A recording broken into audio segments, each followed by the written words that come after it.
Mara Mansani, professora do primeiro ano aqui na escola Laila Galep Sacker, no município de Sorocaba. Hoje eu trabalhei com os meus alunos uma atividade de sequência de regularidades e padrão para a construção do pensamento algébrico. Com a Base Nacional Comum Curricular, alguns conteúdos que antes eram relegados ao Fundamental 2 foram puxados para o Fundamental 1, como, por exemplo, a álgebra. E aí, quando a gente pensa em álgebra, o comum é pensar em equação, né? X, Y, Z, que é um negócio que vai entrar só no 7º ano. E isso é linguagem algébrica. Mas o pensamento algébrico é anterior a isso, que é a compreensão das regularidades. O processo de generalizar um pensamento, um padrão que foi observado, é um processo algébrico.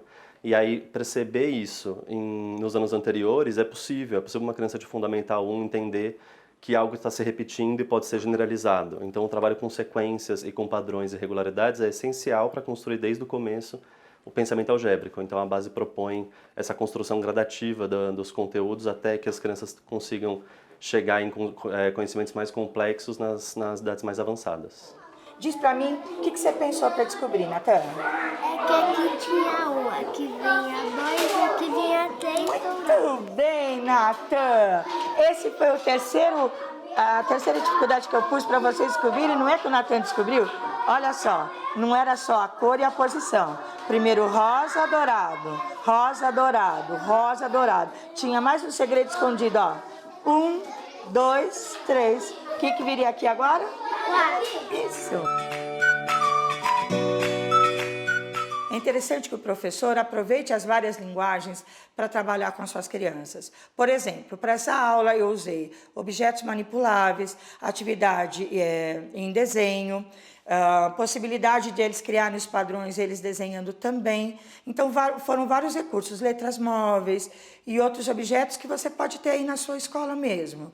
Então, você tem que pensar que as crianças aprendem de maneiras diferentes. Então, não dá para ficar na lousa, no caderno e tão somente. Ao organizar uma atividade, você tem que pensar qual vai ser o papel do aluno. Se você coloca o aluno sempre sentado escutando, você está construindo um cidadão que só é capaz de sentar e escutar. Você coloca ele para agir, questionar, investigar e descobrir o que ele sabe, o que ele não sabe e o que ele pode fazer com isso, você cria um cidadão crítico e ativo, que é uma das propostas da base. Esse é o primeiro momento, contextualizar, chamar as crianças para a ação. Para eles serem protagonistas, eles precisam compreender qual é o momento que eles têm que atuar. No segundo momento, eu fui para as atividades, já os alunos em grupos, e eu fui apresentando para os grupos todos as atividades que a gente ia começar. Vamos lá, Paulo.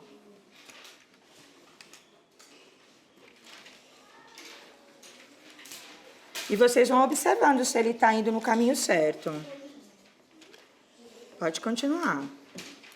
Para um pouquinho agora. Alex, dá uma observada geral desde o início. O que você está vendo nessa sequência? O que você está percebendo? Eu estou percebendo que está aumentando mais. Está aumentando o quê? Aumentando os números. A quantidade de números ou o valor do número? De quanto vale? Tipo, aqui é 2, 3, 4. E o que virá agora? Então, continua você, Alex. O papel do professor durante a aula é construir oportunidades que todos participem, é apresentar atividades diferenciadas para que realmente abarquem todas as necessidades de aprendizagem dos alunos, levando em conta o currículo, o que ele tem que aprender naquele ano, saber ouvir a todos e fazer boas intervenções pedagógicas. É uma mudança que acontece hoje por causa da base, que a base propõe, é que os alunos que as aulas não sejam focadas no conteúdo que vai ser ensinado, mas nas habilidades que os alunos têm que desenvolver. Então é papel do professor aí planejar uma progressão das atividades, pensando em partir de onde o aluno está e progredindo gradativamente em níveis de dificuldade até atingir o objetivo que a gente quer que o aluno atinja. Nessa etapa final é o momento do raio-x, da gente compreender como professores se as crianças realmente aprenderam o que foi proposto na aula. No caso, entenderam as sequências, os padrões, começaram a construir esse pensamento algébrico.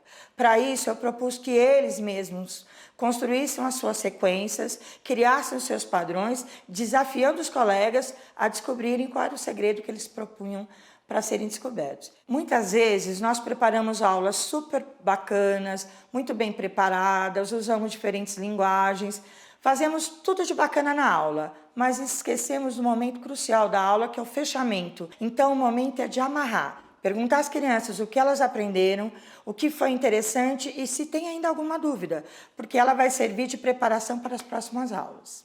É papel do professor, no final da aula, formalizar aquele conteúdo. Então o professor pode explicar para o aluno o que é uma sequência, o que é um padrão, por que a gente chama isso de regularidade, onde ele pode aplicar isso em outras situações da vida, contextualizar na vida do aluno essas palavras que talvez ele não conheça. Todas as atividades e dados levantados em relação à aprendizagem das crianças nas aulas, eu uso para a minha avaliação. Ou seja, muitas crianças podem ter aprendido, compreendido e até ido além do que eu planejei, mas pode ser que eu encontro crianças que ainda não aprenderam.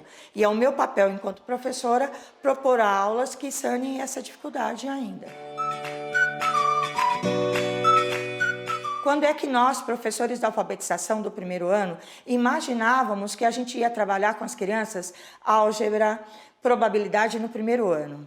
E as crianças são capazes. E aqui, maior para o menor. Então, ela foi crescendo e diminuindo, crescendo e diminuindo, crescendo e diminuindo. 1, 2, 3, 4. 4, 3, 2, 1. Isso, só que eu usei número, a posição do número, 1, 2, 3, 4.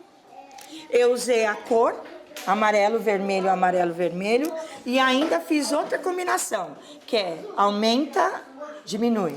Aumenta, diminuiu. Nossa, vocês são muito inteligentes, parabéns. Descobriram o meu segredo, é isso mesmo. A Base Nacional Curricular é inovadora. E a gente tem que estudar, se apropriar dos conteúdos que ela nos traz e realmente transformar as nossas aulas na matemática. Começando, por exemplo, como hoje, com o pensamento algébrico.